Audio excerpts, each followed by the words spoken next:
A game called 9 to 5 is having an open beta test weekend at the time of this recording. If you haven't heard of this game, it's a 3v3v3 first-person shooter that markets itself as primarily focused on teamwork, and that's going to be free to play on its full release. Now, I had a chance to sit down and play it for about 3 hours this weekend, and I had 3 hours previously on their open beta weekend in February. But these 3 hours were just a grind. The simplest way to sum this game up is it just seems confused.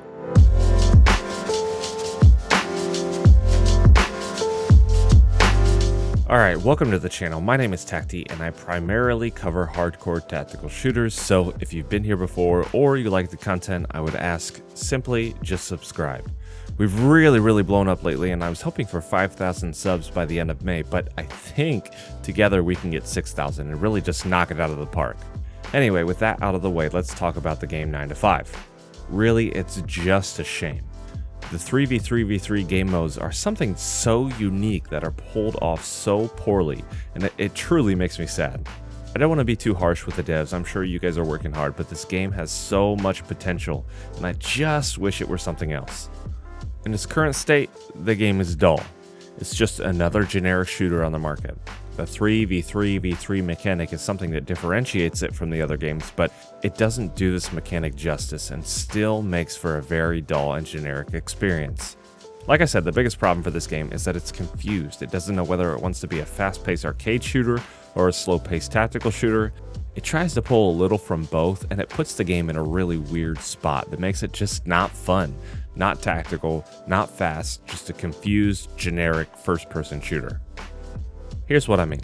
The movement speed is incredibly low. You're not going to get anywhere fast on this map. You're not able to jump, though you can vault over objects, and you're not able to sprint from crouching. You have to stand first and then sprint. Okay, look, all these are fine in and of themselves. They're perfect for tactical shooters, though I'd still say that you need to be able to sprint from crouching in any game. But these are meant to slow the gameplay down and make each move important. But then on the other hand, you've got a time to kill longer than all the Lord of the Rings extended editions played back to back to back. Okay, that part may be an exaggeration, but it's certainly way too long. Like, can someone explain to me the point of making slow and precise movements just to get a flank on somebody, and then still giving them plenty of time to turn around, get to cover, heal, and shoot back because it takes 20 bullets just to kill someone? Not to mention the randomized recoil with some of these weapons are atrocious. There's no way that you can shoot longer than maybe 75 meters accurately without a sniper rifle. This is what I mean by it's confused. It doesn't know what it wants to be. This needs to change or it's going to fail big time. You're going to have a game that falls into the category of Ironsight or Warface. Not that people can't enjoy those games, but tell me someone who wants to play Ironsight when you can go play Warzone for free. Not many. Likely those players are just people that don't have the computers that can handle Modern Warfare, which are likely just younger kids, which again is fine, but you're not going to get a big following and you're not going to make any waves in the first-person shooter or esports market, which I'm convinced is what the game could do if done correctly. 3v3v3 is unique and the objective modes are cool, but this isn't where the game needs to be. I'll get to my humble opinion of what could make the game thrive in a minute, but first I want to make sure I do give the developers credit. Despite some server lag issues still, it's evident that you've been working to refine the game. The sounds in the game are much better than the first build that I played, and the weapon sounds are a bit more thumpy, so that's good. And you've made some changes so the game just looks a little bit better, though with free to play there's only a certain ceiling that you can get to because you want to be on as many platforms as possible. The monetization method in this game isn't certain, but it looks like, at least right now, you can earn things with in-game currency that you're paid after each match. But this can easily turn into a pay-to-win with experience and item boosters that give you a better weapon than your opponent. But so far, I can't comment much on that.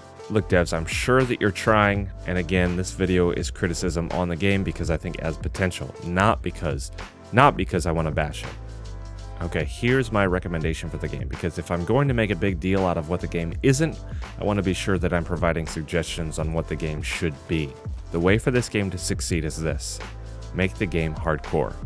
Not only is this the easiest route, but also the one that I think would make the game stand out the most. In the free-to-play realm, you've already got games like Ironsight, Warface, Call of Duty, all these arcade shooters that honestly, the game can't touch when it comes to quality. it's not going to get the recognition it deserves if it goes down this route by increasing speed, fluidity of movement, jumps. That's a lot of work anyway. The simplest thing to do would be lower the TTK to maybe 2 to 4 rounds to the chest, depending on what armor you've got. Max should be about 5. Right now, I'm serious, I think it's about 10. I didn't count, but I think it's about 10. And that's just unacceptable. Slow down the reload times a bit, make ammo management more important, make healing more valuable. If you're going to make it hardcore and lower the TTK, keep the recoil on the weapons the same, but if not, get rid of that recoil. There's no reason to have that much recoil in the game. As of right now, it looks like you're going for certain kits for weapons as far as the progression system goes, but add some customization options if that's not already planned. Tactical gamers love to look tactical and modify their weapons as such. Remove some of the UI. All those changes, honestly, is the bare minimum that this game needs to turn tactical, and these changes are probably a bit easier than going full Call of Duty, because most of them are just changing values of numbers. This is what the game needs, or otherwise I predict it's going to fail. And I don't want that. I never do, unless you're some scammy developer, but as far as I can tell, these dudes are straight up dudes. So there, that's my appeal. Take that for what it's worth, some low number YouTuber. I thoroughly enjoy both Modern Warfare and games like Groundbreak. So the fact that I wouldn't touch this game if it weren't for the content is worrisome. Also, when I look at the market, I look at it as someone that is looking into the future, trying to figure out what's going to be popular. That kind of goes along with running this channel. So with that perspective, I can somewhat see where games and where people are headed, and I'd urge you to go in this direction before it's too late. But again, that's just my humble opinion. I think tactical shooters are the Bitcoin of the gaming world and will soon make a huge leap until China bans them or something. But take that for what it's worth. That could be a hot take. So listener, if you disagree with me, feel free to roast me down below. It boosts the algorithm and makes you feel superior or something. All right. That's where I'm at with this game. I truly hope these devs do something in the right direction and push the game to be more hardcore. I would hate to see such a unique idea lost on the Steam store as just another shooter where the devs have to shut down the studio because of lack of income. And I can see that in the future if the game remains in its current state.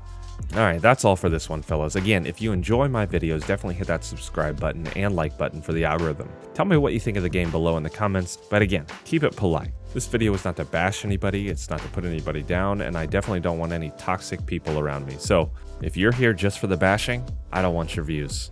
I'll see you in the next one, and until next time, stay tactical.